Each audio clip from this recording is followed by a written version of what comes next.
Hello class 7, कैसे हो आप सब। आई होप कि आप लोग बढ़िया होंगे और जीवन का आनंद ले रहे होंगे। फिलहाल आज की इस वीडियो में हम देखने वाले जबकि साइंस का जो मंथली टेस्ट होने वाला 6 अक्टूबर के उसके आंसर की को देखने वाले हैं। सो वीडियो को अंत तक जरूर देखने, वीडियो काफ़ी ज़्यादा इंपॉर्टेंट होने वाला है। और अगर आप चैनल पर नए हो तो वीडियो को लाइक करके चैनल को सब्सक्राइब जरूर कर देना और बेल वाले आइकन पर प्रेस जरूर करना ताकि आने वाला हर एक वीडियो का नोटिफिकेशन सबसे पहले आप तक पहुँचे। और डिस्क्रिप्शन में दे दिया गया, वहाँ से आप लोग व्हाट्सएप चैनल को फॉलो करना, लिंक दे दिया गया आपका। तो क्योंकि सारा का सारा अपडेट जैक बोर्ड से रिलेटेड वहीं पे देता रहता है, तो आप लोग व्हाट्सएप चैनल को फॉलो करना मत भूलना। डिस्क्रिप्शन में लिंक दे दिया गया है।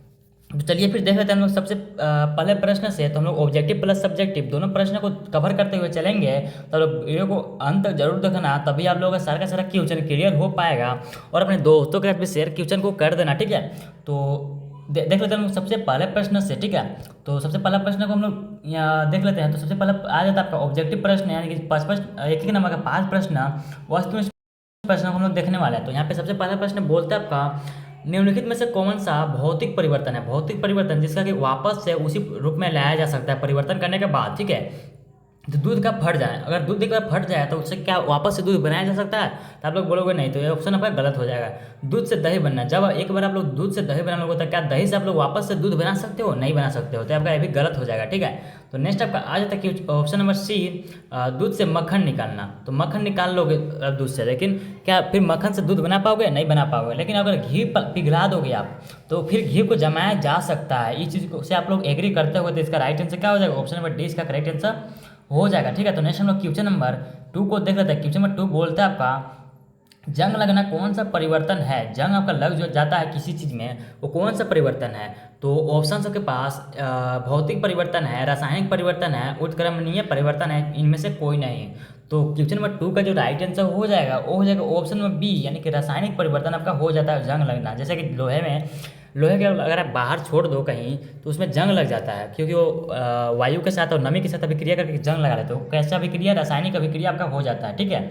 तो नेक्स्ट हम लोग का आ जाता है क्वेश्चन नंबर 3। क्वेश्चन नंबर 3 बोलता है आपका मृदा बनना कैसी प्रक्रिया है। मृदा जो बनता है आपका कैसी प्रक्रिया है? तो ऑप्शंस दिया गया आपके पास, क्या धीमी प्रक्रिया है, या फिर तीव्र प्रक्रिया यानी कि जल्दी जल्दी बन जाती है, या फिर मध्यम यानी कि थोड़ा सा जल्दी जल्दी भी बनती है, ठीक है।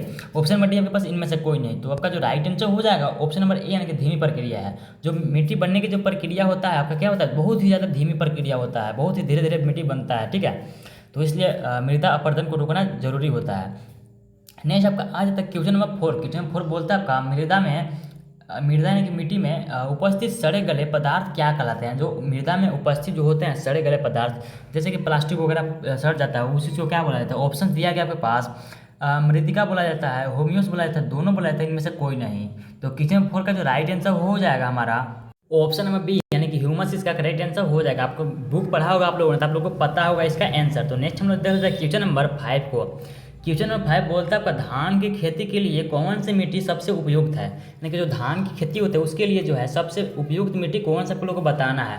तो ऑप्शन के पास मृणमय मिट्टी, या फिर ऑप्शन नंबर बी है आपके पास दोमट मिट्टी, बलुई मृदा मिट्टी, या फिर इनमें से कोई नहीं। तो क्वेश्चन नंबर 5 का जो राइट आंसर हो जाएगा, यानी कि धान की खेती के लिए सबसे जो उपयुक्त मिट्टी है वो कौन सा है?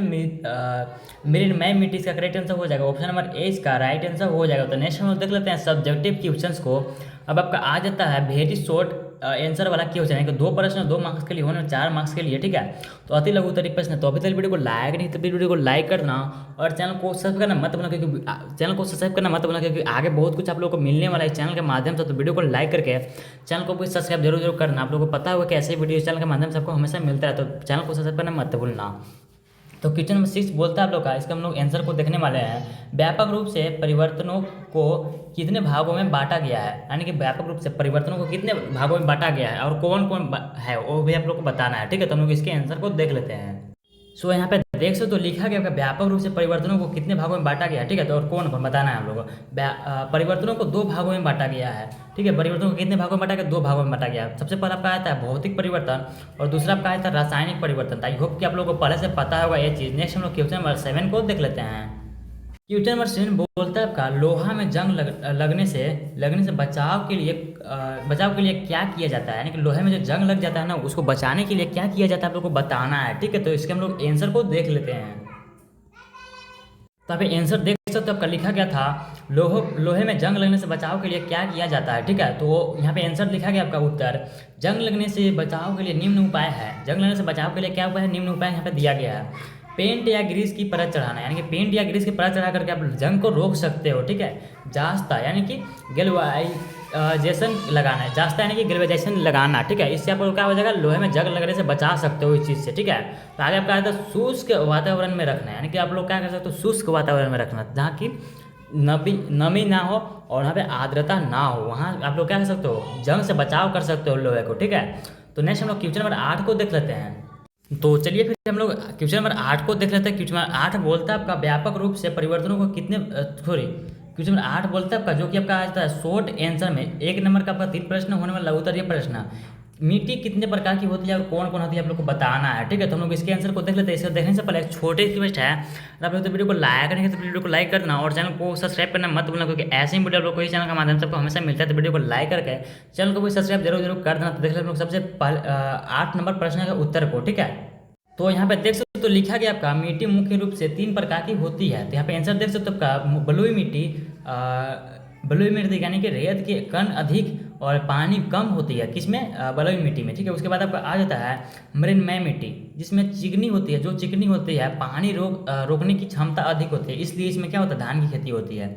उसके बाद आपका आ जाता है तीसरा मिट्टी, दोमट मिट्टी। दोमट मिट्टी यानी कि रेत गाद और चिकनी मिट्टी का मिश्रण होता है, खेती के लिए सबसे उपयुक्त होता है, कौन, दोमट मिट्टी। तो ठीक है, तो नेक्स्ट हम लोग क्वेश्चन नंबर 9 को देख लेते हैं। सो क्वेश्चन नंबर 9 आपका आ जाता है लॉन्ग आंसर टाइप में, यानी कि 4 नंबर का 2 प्रश्न होने वाला दीर्घ उत्तरीय प्रश्न 8 नंबर के लिए। ठीक है, तो सबसे पहले हम लोग 9 नंबर प्रश्न को देख लेते हैं।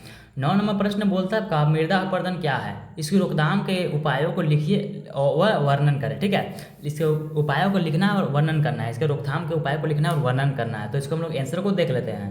तो यहाँ पे देख सकते तो लिखा गया आपको उत्तर, मृदा अपरदन क्या है, इसके रोकथाम के उपायों को लिखे वह वर्णन करें। मृदा अपरदन हवा, पानी या अन्य कारणों से मिट्टी की ऊपरी उपजाऊ परत उड़ना या बह जाना क्या कहते हैं, क्या कहलाता है, मृदा अपरदन कहलाता है। ठीक है, रोकथाम के उपाय इसका क्या है, रोकथाम हम लोग इसका कैसा कर सकते हैं। ठीक है, तो लिखा है आपका वृक्षारोपण, यानी कि वृक्ष का रोपण करके आप लोग इसका क्या कर सकते हो, रोकथाम कर सकते हो। समोच्च सिंचाई, उसके बाद खेतों में मेड़बंदी करके, यानी कि जो मेड़ बनाते हैं ना इस तरीके से। ठीक है, तो इसको बना करके आप लोग क्या कर सकते हो, मृदा अपरदन को रोकथाम कर सकते हो। घास उगाकर के आप लोग क्या कर सकते हो, घास उगाने से क्या होता है, मृदा अपरदन जो है उसका रुक जाता है।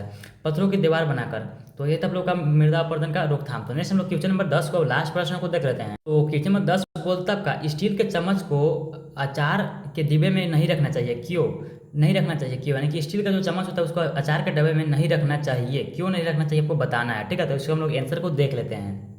तो वीडियो को लाइक कर देना और चैनल को सब्सक्राइब मत भूलना, एक प्यारा सा कमेंट भी कर देना। तो स्टील के चम्मच को अचार के डब्बे में नहीं रखना चाहिए, क्योंकि अचार में नमक और सेकेंड